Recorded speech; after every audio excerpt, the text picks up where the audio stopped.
Hello, HyddenWell farmers. It's good to see everybody out there.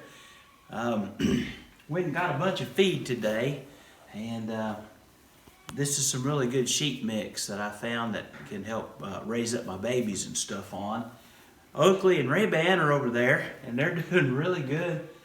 We moved them back from the outside into the inside because I weaned a whole bunch, and they were kind of competing for them. They're still on milk while everybody else is not.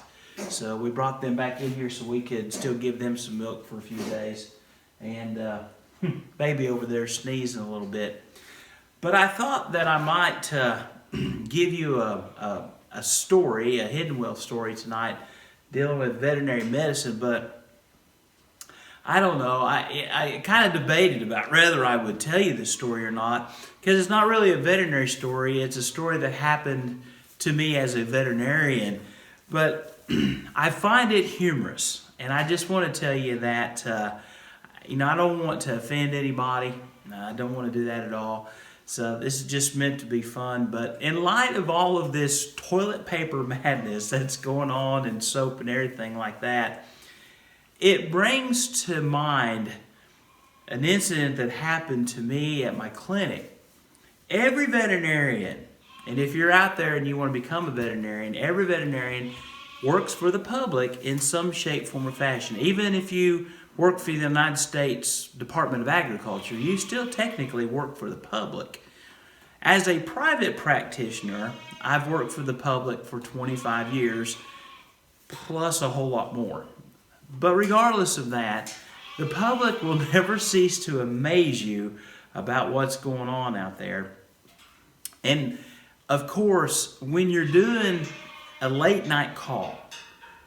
Now for me, not for everybody else, but for me, I did a lot of those alone, by myself. There was nobody around to help. It was just me. And I went out on this call. This little dog was in trouble. And we went, it was probably 2:30 in the morning. I met this couple at my clinic. I still remember their names. I still remember their faces. And I still remember what happened. I'm not going to mention any of those things, but if you're watching, I still remember. I still remember you.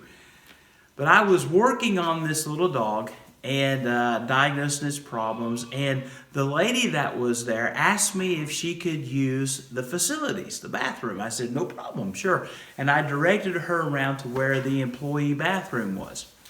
And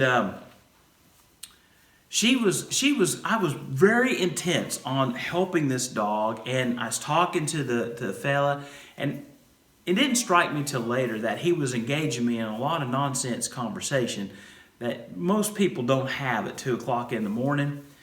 And I lost track of time. I wasn't paying, again, a whole lot of attention, but I kept working on this dog. And in just a little while, I got finished, and she reappeared from the bathroom and stuff. And I remember so specifically, she had a big, purse bag. Was not paying attention whatsoever. Never would have crossed my mind.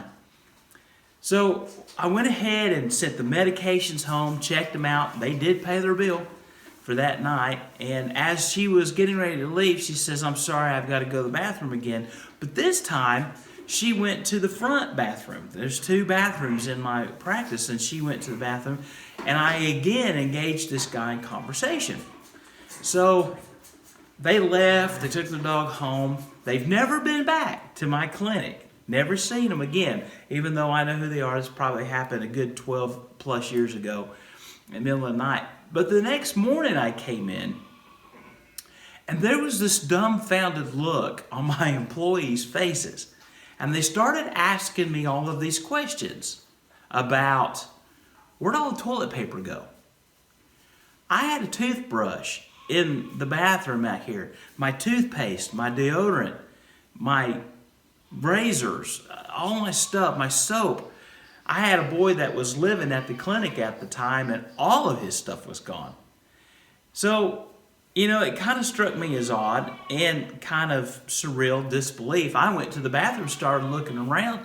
There was nothing left in the bathroom, including the shower curtain and the toilet and the deodorant and the foot powders.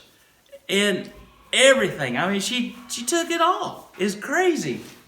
And I went up front, and sure enough, in the front bathroom, all of the toilet paper and everything was gone. It was cleaned out.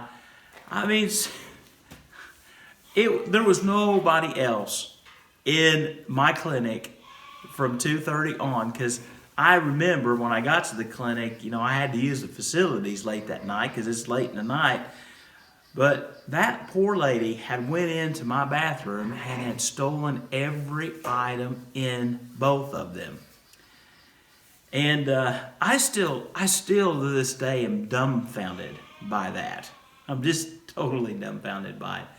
So there are just things I don't understand. And I believe it's the book of Jeremiah, chapter 4, verse number 18, I think. Don't hold me to that, but I'm pretty sure it's close to there. That says, "Woe unto us, for we are spoiled." Really, I mean, we are really a spoiled people if that's all that we got to concentrate our efforts on. But anyway, I wanted to tell you that little veterinary story, and God bless from HyddenWell. I got some other things I want to show you from around the farm that we've been working on, so hang in there. God bless.